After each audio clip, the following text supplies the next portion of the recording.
Oh, ayan guys.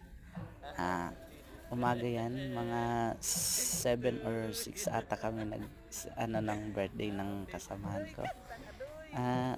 Nag-celebrate kasi kami nung Sabado niya, bali advance yung ginawa namin na pa-birthday niya kasi nga may pasok kami.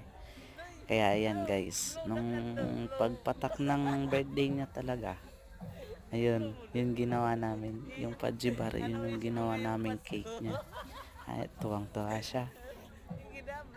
Kasi nga minsan nga lang daw sa celebrate kasi nga may trabaho kami.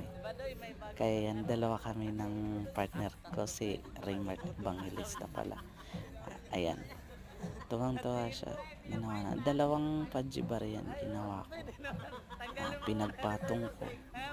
Bawal ipasok kasi sa loob. Kaya tinago ko lang. Ngayon nakapasok naman. Kaya ayan.